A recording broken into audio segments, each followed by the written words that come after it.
மனிதன் ஜெயிக்காத ஒரு விஷயம் மரணம் மட்டும்தான். ஒரு பிறந்த நாள் கூட்டத்தின் நீளம் அவன் பெற்ற அங்கீகாரத்தை சொல்லும். ஒரு இறந்த நாள் கூட்டத்தின் நீளம் அவன் வாழ்ந்த வாழ்க்கையை சொல்லும். வாழ்க்கை தத்துவம் கடவுளுக்கு புரிந்தது. வாழ்க்கை தத்துவம் கடவுளுக்கு புரிந்தது. இருக்கின்ற பொழுது இல்லாத மரியாதை இல்லாத போது இருக்கிறது. மயானம் வந்தது. மயானம் வந்தது, நல்லா கவனிங்க. நேற்றைய சவத்தை நாளைய சவங்கள் சுமந்து சென்றன.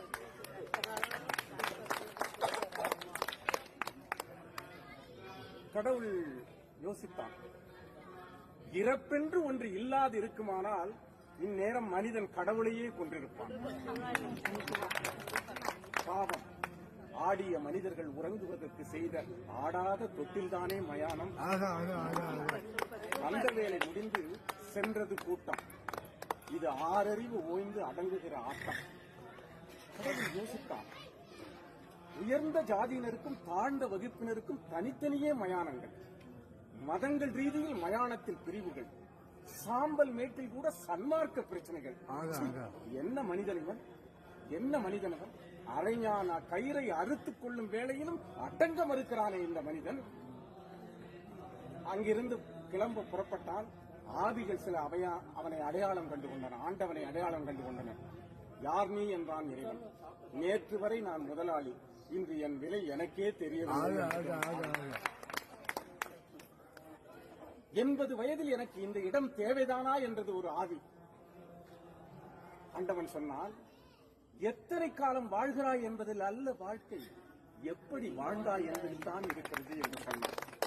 இறைவா, இங்கு என்னை ஏன் படைத்தாய், இந்த சிறைக்குள்ளே அடைத்தாய் என்று கேட்டது ஒரு ஆவி. அவருக்கும் பதில் சொன்னார் ஒரு ஆவி, அரசியல் ஆவி. ஆண்டவா, இங்கு இடைத்தேர்தலே வராதா என்றது. இன்னும் நீ திருந்தவே இல்லையா என்றால் ஒரே அழுகை சத்தம். இதுதான் எங்களுக்கு முக்கியமான, நமக்கு தேவையான கவிதை. நமக்குன்னா நான் சொல்றது கட்சிக்காரன்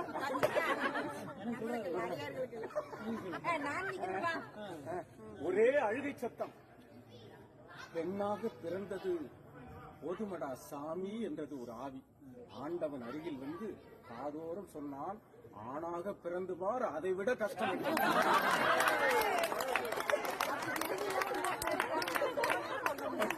எங்களோட கஷ்டத்தை நாங்க எப்படி சொல்றது? இந்த மாதிரி எங்களோட குரலை இவர் மூலமா தான் சொல்ல முடியும்.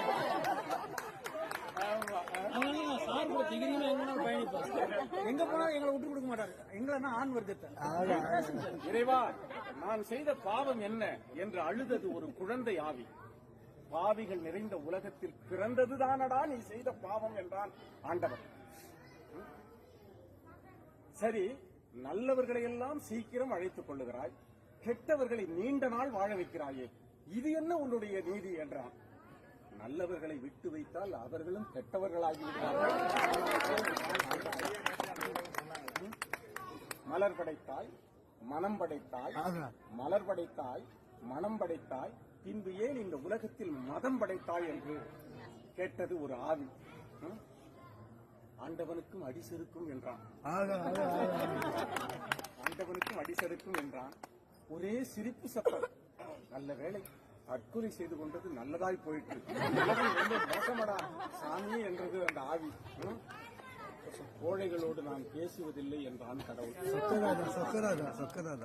அது சரி, எல்லா உயிர்களும் பிறக்கின்றன, இறக்கின்றன, உனக்கு மட்டும் சாவே கிடையாதா என்றது ஒரு ஆவி. யார் சொன்னது? எனக்கும் மரணம் உண்டு, எனக்கும் மரணம் உண்டு. மடலைகள் சிரிக்கும் பொழுது நான் பிறக்கிறேன், மனிதர்கள் இது போல செய்யும் பொழுதெல்லாம் நான் ஒவ்வொரு கணமும் இறக்கிறேன் என்றான். ஆவிகளோடு பேசியதில் 1000 அர்த்தங்களை கண்டுகொண்ட ஆண்டவன் அங்கிருந்து மனிதர்கள் என்ற போர்வையில் நடமாடுகின்ற விலங்குகளிடமிருந்து விடைபெற்று சென்றான். இதுதான் அந்த கவிதைகளுடைய சாரம். மடலைகள் சிரிக்கும் பொழுது நான் பிறக்கிறேன் என்று சொன்னான். மடலை என்ன செய்யும்? ஓடி வந்து எல்லோருடைய கால்களையும் பிடித்துக் கொள்ளும். எங்கள் கால்களை நேற்று வரை தொட்ட மழலைகளாகிய உங்களை நான் வாழ்த்துகிறேன்.